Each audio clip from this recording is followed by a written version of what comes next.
Hey there, Sheryl here. Today is a very special day. We are here with Dena Jones from Fannie Mae. Dena, thank you so much for taking the time out of your busy schedule, and congratulations as your new in your new role, excuse me, as VP. Thank you, Sheryl. Thank you for having me.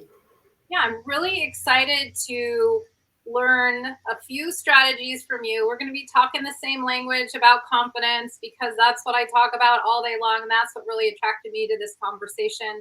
And you have some very real firsthand experience now transitioning into a VP role in the office of the CIO.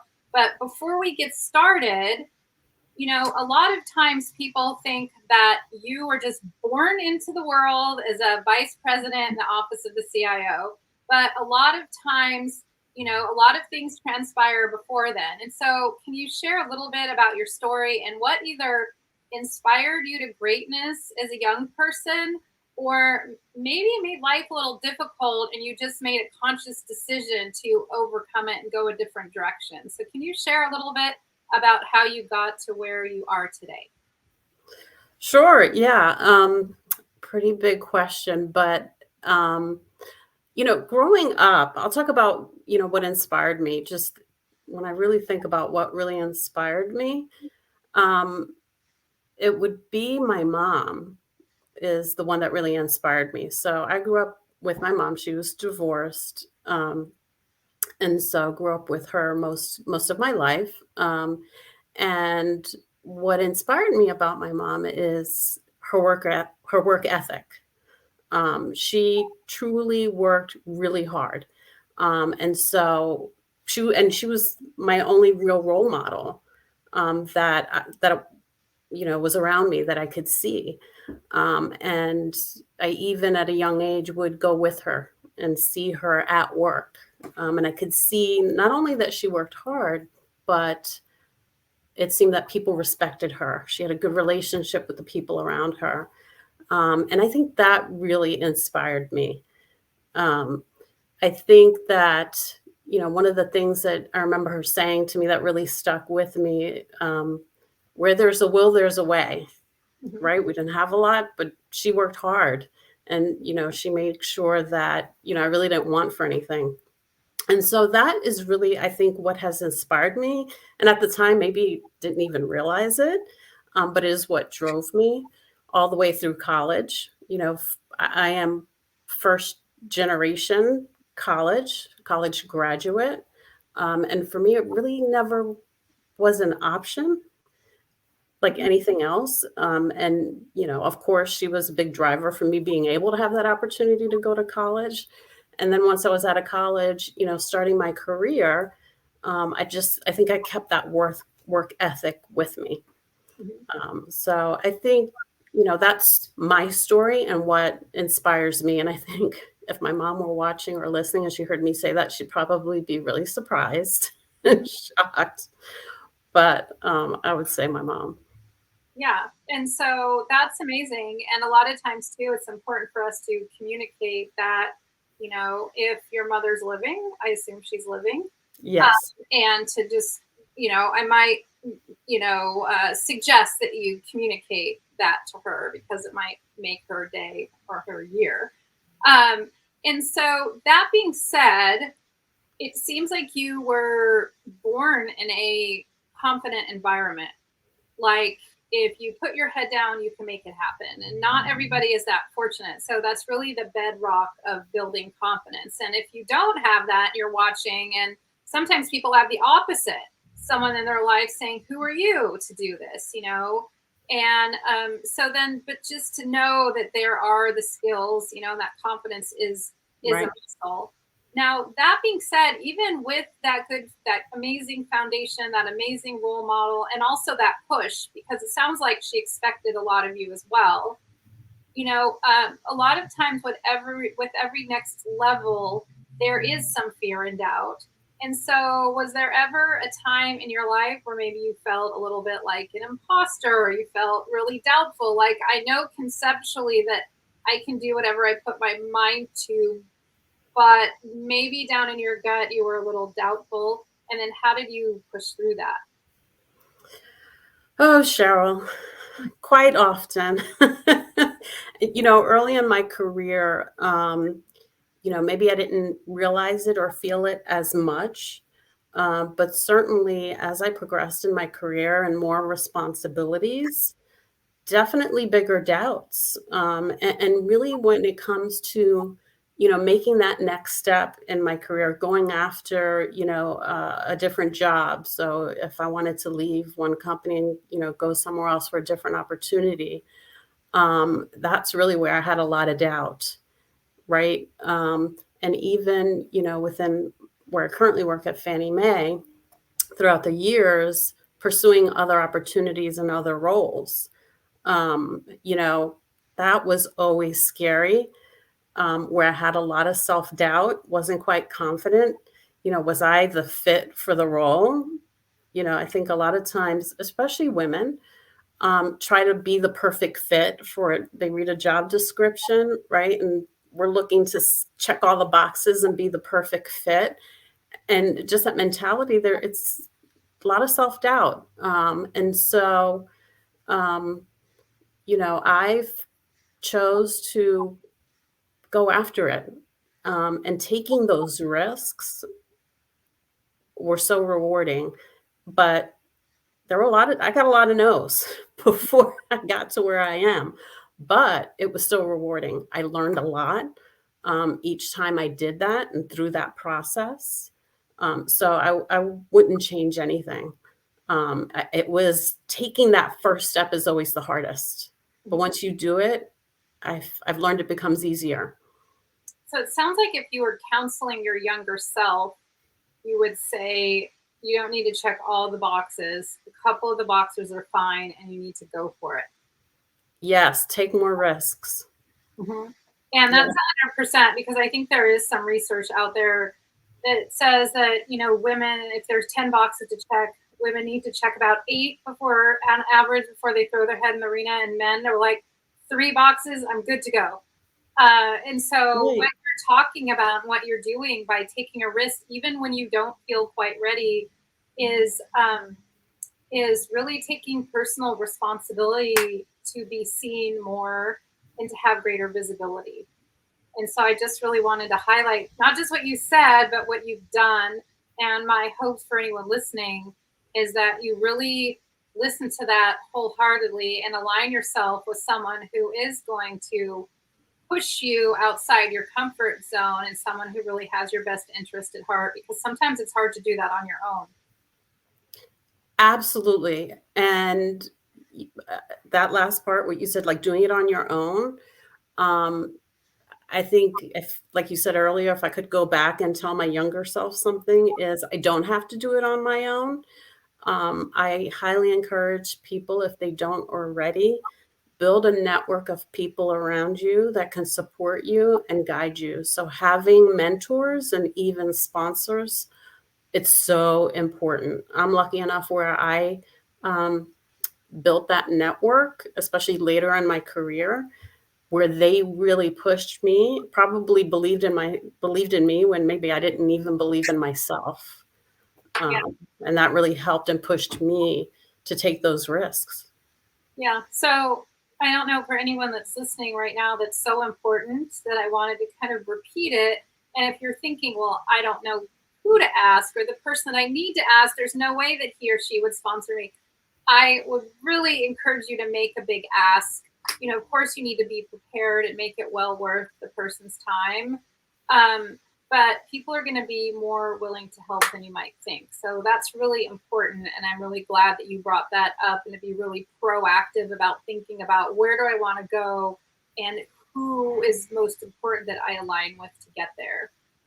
Um, and then when you think about the mindset required, because of course we're going to blend what your career, what you've been doing with my area of expertise and mental toughness and high performance. But when you think about what you've already done and what's either innate to you or the muscle that's been built in being able to get to the role where you are, what type of mindset has been most important for you? Yeah, great question.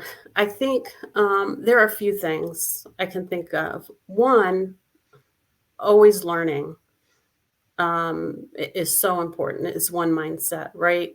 Um, always seeking to learn more and grow. Like that never stops. It's not like you get to a place and, okay, I'm here and I don't need to learn anymore. It's so important, whatever your role is, whatever you're going after, to continue to learn and grow is so important. And I really try to be intentional. One of the things that has kept me at Fannie Mae is I feel like I am constantly being challenged and I'm always learning something. I work with really smart people, and I feel like I'm always learning. So that would be the first thing.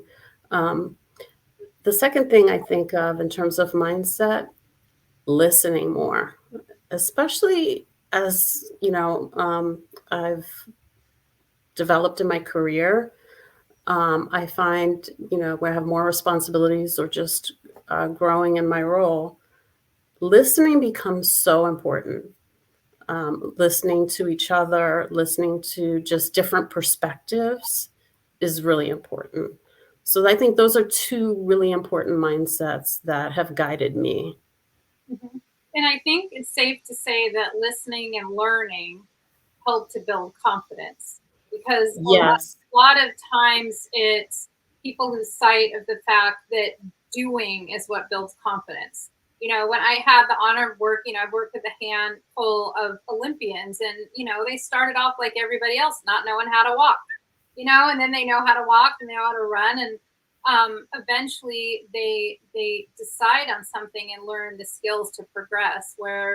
And that's just listening and learning is so important. And whether it's listening or learning or anything else, those two things seem really important to you to build your confidence. Because if a lot of times we think that if I am well read or I know the policies or I'm prepared, then we tend to be confident in how we show up and we feel confident. And that's really important because what we're thinking in our mind comes out our mouth, right? So if we feel confident, we're going to sound confident. And the same works for the other way.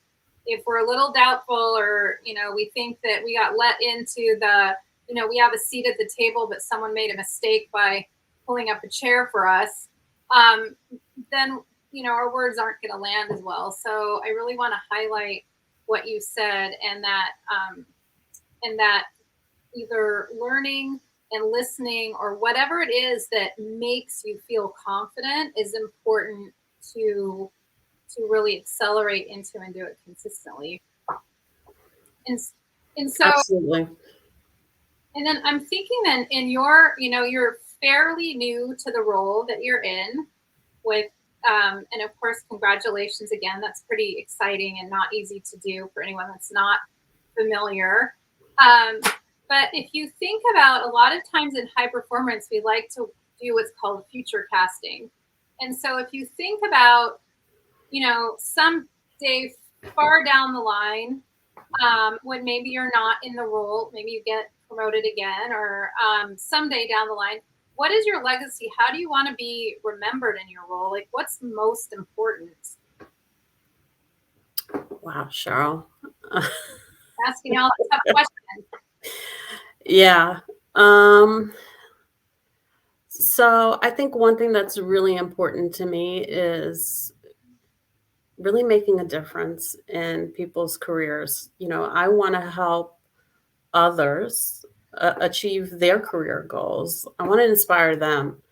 Um, and, hopefully I can do that in my current role. So I think that would be one thing as, my legacy. And of course, be able to do something transformational Mhm. would be pretty awesome. Yeah, and that's amazing. And I really want to highlight that because that takes an immense amount of confidence, but also a lot of courage. Because to do something transformational, we have to push people to think in a different way. And we have to make people a little uncomfortable, to be totally honest. And then stay Yes. persistent with it once you get pushback. And so I want everyone to listening to really think that in whatever role you're in, what transformation can you create? And this is a combination that I talk about a lot, but it's a combination of passion and also what you're good at. And one thing that women are, and I'm going to throw us all under the bus at the same time, one thing that we're really not that great at is verbalizing what we're good at. Like, what do we like? What are we good at? What progress have we made? And so I want you to, everyone listening to really think about if what am I passionate about? What am I good at? And how can I verbalize it more? Because women, we don't want to brag. We don't want to make it a big deal. We don't want to have the light shine on us and take it away from someone else. But the problem is that a lot of times I was going to say our male counterparts and some of our other female counterparts, but for sure our male counterparts, as part of their DNA, they typically do that very well. And Absolutely. So more visible. Yeah. And when you talk about passion, to your earlier question and comment, when you're passionate about something, you are more confident, right, in the role. And it goes hand in hand. And so it's so important. And I think, growing and taking risks, it's uncomfortable. And so, for myself, if I feel like I'm too comfortable, it's time for me to reassess what I'm doing. Maybe I should be doing something different. Yes. And when I'm uncomfortable, I feel like, well, maybe I'm on the right track. Right. Maybe you're on the right track, and then just thinking about who do I need to align with, who do I need to learn, and all of that. So I just want everyone listening to really pay attention to those things because they're so important. I really believe that every woman in their gut, in their heart, has something so important to share right now. And we've talked about it a little bit offline, but the state of affairs right now in our companies and in the world, women need to be heard more now than ever. So I really encourage you to take some of Dena's tips to heart and start pushing yourself more, start aligning more with people or coaches who are going to help you access that best version of yourself.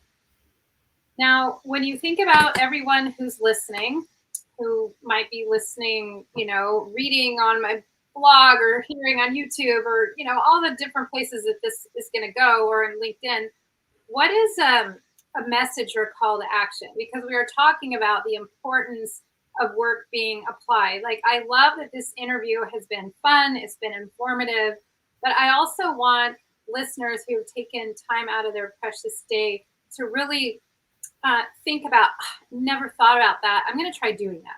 So, I know there's many things that you've shared, but is there one thing that you could share with the audience as a call to action? And it might be the same thing that you would have coached your younger self to, but what do you want to leave everyone with?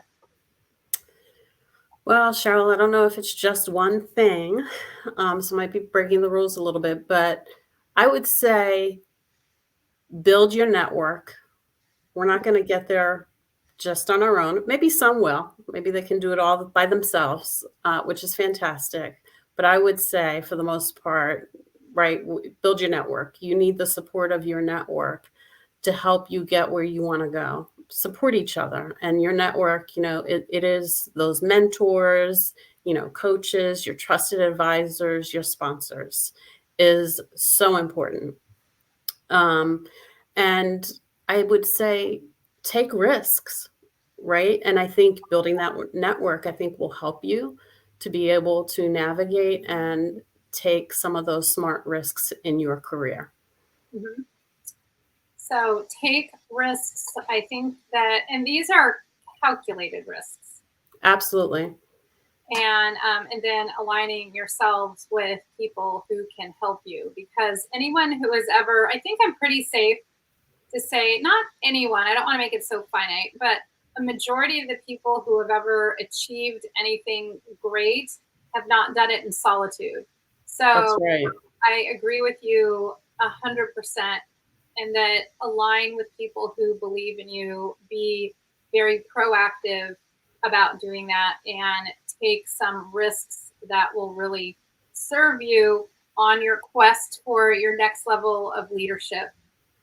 Now, Yeah, and taking risks, that could mean different things to different people, right? You have to interpret it for yourself.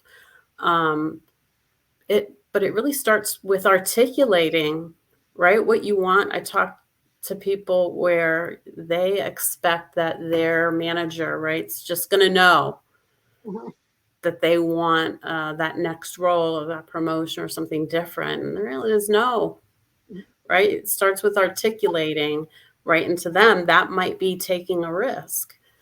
Um, and I want to agree with you 100% because actually we just did a talk and how to help women increase their visibility and impact. And it's actually speaking to your point. It's a myth. I want everyone to hear this. I'm going to share a myth. And the myth is that our hard work speaks for itself because it does not. And if it does, not enough. So that's right. I like to think of, it being a year of personal responsibility, of being more vocal, to have, not just a seat at the table, but a voice at the table, and really take action on some of the important things that you've been talking about 100%. Well, Dena, thank you so much for sharing your wisdom. As always, it's great to talk to you. I look forward to following your journey at Fannie Mae, and really congratulations again to your continued success. Thank you, Cheryl. Thank you for having me. And this was a lot of fun. Yeah, of course.